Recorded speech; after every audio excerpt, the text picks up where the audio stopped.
Boa tarde a todos e a todas. Na pessoa do Sr. Presidente, cumprimento todos os presentes e os que assistem à distância para ser mais rápida. E vou começar por fazer alguns comentários, enfim, às várias questões que aqui foram levantadas, e começo pela Sra. Vereadora Regina Bento.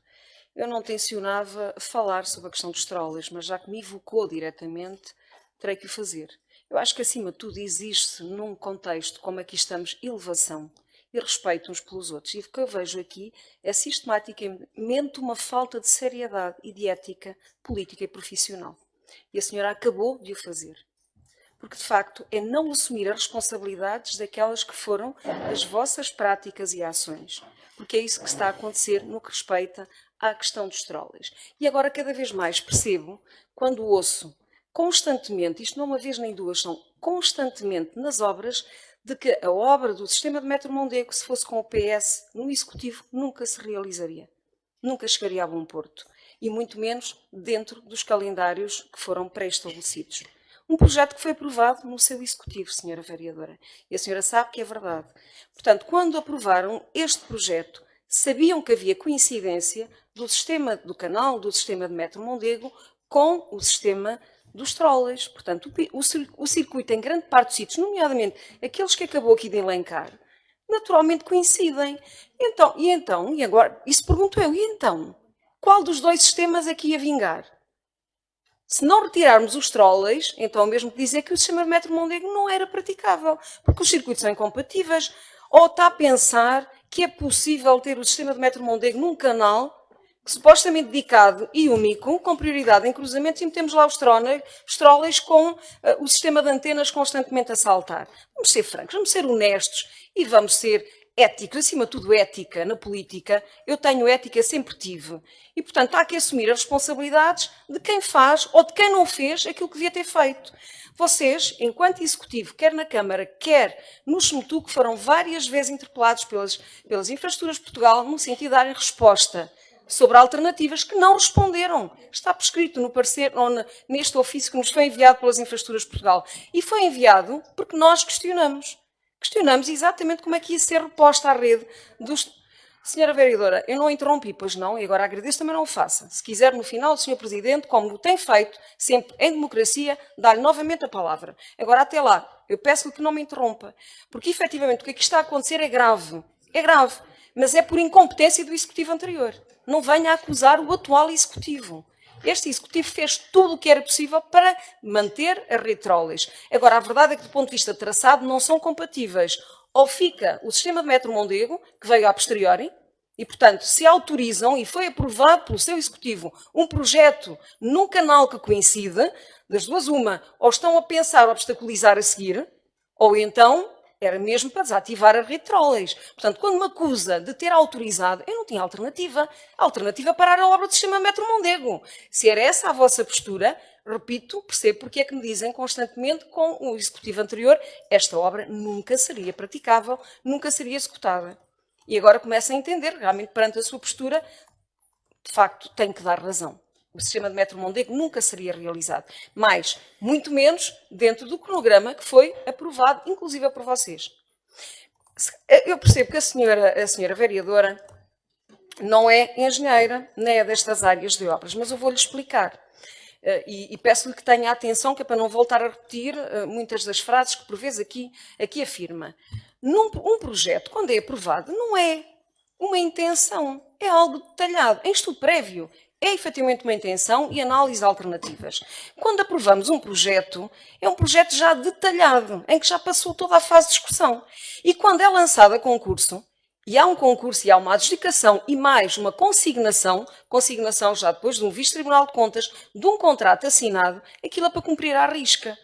Portanto, quando diz que nós fizemos alterações, é verdade. Fizemos alterações, mas sempre fora do canal e sempre com um compromisso de que não iríamos atrasar a calendarização. Portanto, não mexemos em lado nenhum no canal. Tem-se mantido sempre, e repito, já o repeti aqui várias vezes, um excelente relacionamento, quer com a Metro Mondego, quer com as Infraestruturas de Portugal. Talvez porque em qualquer uma destas três entidades sabemos perfeitamente quais são as linhas vermelhas e as funções associadas a cada uma das entidades. E, portanto, eu sei e tenho consciência que neste momento não era possível repor os trolleys. nos termos em que vocês deixaram o processo. Isso deve ser dito frontalmente. Portanto, é em fase de estudo prévio, em fase de projeto, que era possível nos mapas de medições meter lá a reposição da rede de trolleys, aí é que tinham que ter intervido, não é agora. É agora, depois de uma obra consignada, onde é que há dotação? E essa parte a senhora entende, seguramente. Onde é que há dotação para fazer a obra? Não estamos a falar de 10 mil ou de 50 mil euros. Estamos a falar de milhões. É preciso ter consciência disso. Quanto é que custa cada uma das fundações para repor um poste que seja? E uma rede de tração. Portanto, se não foi previsto quando tinha que ser previsto em fase de projeto, quando é que o vamos fazer? Pergunto eu, senhora vereadora, e seguramente entendo o que eu estou aqui a dizer. Portanto, não volte a dizer que a culpa ou que o senhor Presidente, ou o atual coveiro dos trolleys, porque quem foi coveira foi efetivamente a senhora e o anterior executivo, com responsabilidade, como disse o senhor Presidente, e que eu reitero, duplamente responsável pela Câmara e pelo SMTUC, uma vez que estava nos dois executivos. Portanto, há que, diria, ser muito franca relativamente a essas matérias. A rede, repito, a rede é incompatível, ou é uma ou é outra. E, portanto, a partir do momento em que aprovamos um novo projeto que coincide com o mesmo canal, tínhamos que ter salvaguardado um outro trajeto para repor as redes de trolleys. Isso não foi feito. Disse agora com todas as palavras, não foi feito atempadamente. E foram avisados, pré-avisados, repetidamente avisados, por parte das infraestruturas que iam lançar os procedimentos sem ter em consideração a rede de trolleys. E foi isso que aconteceu. E, portanto, é isso que estamos a viver neste preciso momento. Eu espero ter sido clara. Agora, uma coisa é certa, em política não vale tudo, tem que haver ética. Não vale tudo, senhora vereadora. Em relação aos pinos da Sevelha, já percebi que os pinos, tentam trazer os pinos para a polémica da Cernata. São coisas completamente diferentes. Os pinos têm uma função, que é impedir más práticas. E por mais que queiramos, aliás, fui a primeira a admitir que gostaria muito que aquele projeto da Sevelha não tivesse um único pino. Mas para isso tinha que haver consciência por parte de todos aqueles que circulam e estacionam na zona da Alta em não usar estes espaços. Se quisermos salvaguardar, diria, a monumentalidade da Sevelha, infelizmente tem que ser com pinos. O que vos posso dizer é que, mesmo assim, caem com alguma regularidade, porque os fazem cair, e mal cai, basta cair um, há logo prática, enfim, em transgressão de estacionamento. Portanto, infelizmente temos que viver com eles.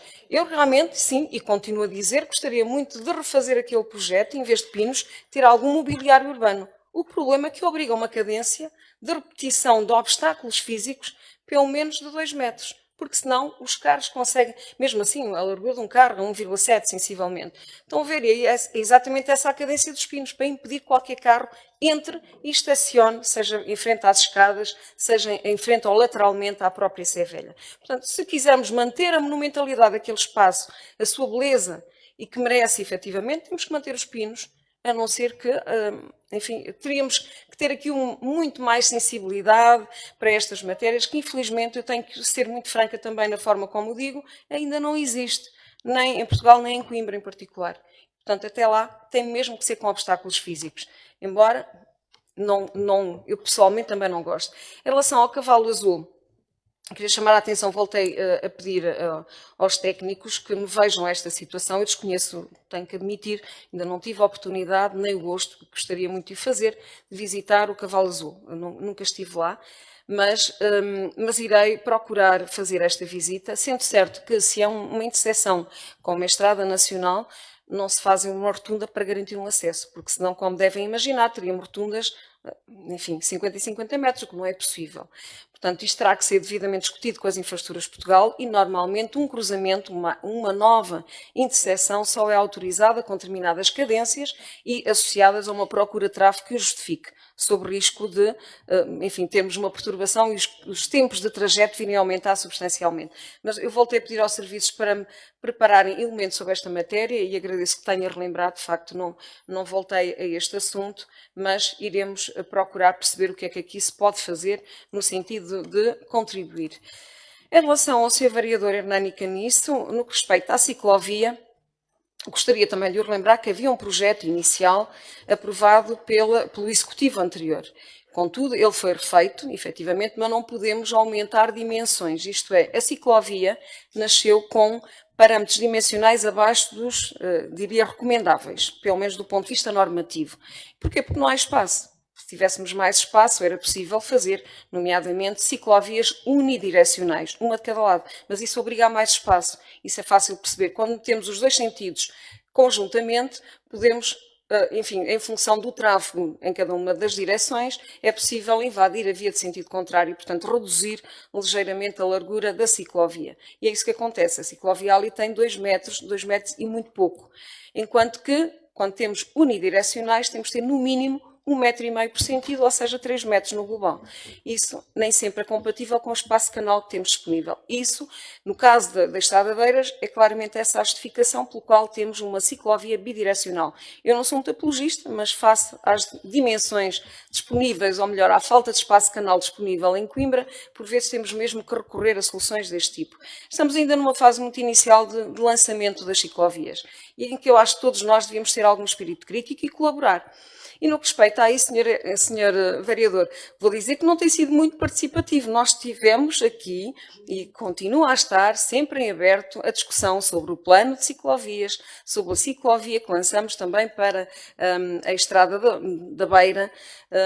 Esta não esteve, porque já vinha atrás, limitando-nos a fazer algumas alterações, mas não deixo de colaborar, não deixo de olhar para os projetos na altura em que temos que olhar para os projetos, que é em fase de estudo prévio. Repito, em fase de projeto já não vale a pena. Em fase de projeto é obstaculizar, é voltar à estaca zero. Agora, quando estamos em fase de estudo prévio, que é quando decidimos as características gerais de cada projeto, é que é a altura de todos nós intervimos e a obrigação de todos tentarmos melhorar, colaborar no sentido de melhorar as soluções em defesa do espaço público e do interesse público. Falaram aqui também em desenvolvimentos urbanísticos para determinadas zonas. Chamou a atenção que estamos em fase de revisão do PDM. Portanto, continuamos à espera de contributos, nomeadamente da vossa bancada, pois, claro, são sempre muito bem-vindos.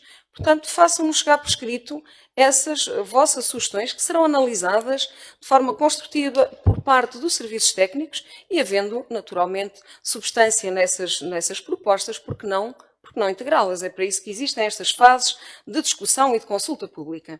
Em relação ao viaduto do Gorgolão, Sr. Vereador, deixe-me contrariá-lo, aquilo não é obra e não é responsabilidade da Câmara. É uma obra da IP, integrada no sistema de metro Mondego, fique claro. Estão sempre a tentar atacar a Câmara em relação a tudo e mais alguma coisa onde temos responsabilidades e onde não temos. Aqui não temos responsabilidade. Temos sim de acompanhar e procurar apoiar. Agora, a responsabilidade da obra não é da Câmara Municipal, é simplesmente das Infraestruturas de Portugal. Se faltam algumas marcações, e é verdade, foi assumido que mais valia abrir mesmo sem marcações do que estar à espera de marcações, o que nem sempre os empreiteiros podem fazer na hora. Eu já lhe vou explicar também porquê. São questões de engenharia e eu percebo que para quem vem da área da medicina não tenha que saber esses pormenores, mas efetivamente foi assumido diretamente pela Câmara Municipal que, face às perturbações que naquela zona temos em termos de circulação, repito, aliás, acabou de falar nela, a Estrada de Eiras está em obras, obrigávamos a um desvio bastante significativo e, portanto, estando o viaduto já em condições de poder abrir, por que não o fazer? Que eu saiba, não tem havido acidentes. As coisas estão relativamente controladas. Falta marcação. Porquê que a marcação não pode ser feita de forma tão pontual?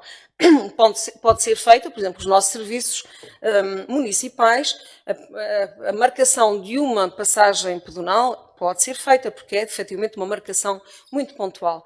De outra maneira, aquilo é feito a quente, tem que ser encomendado, tem que vir uma cisterna com tinta a ferver.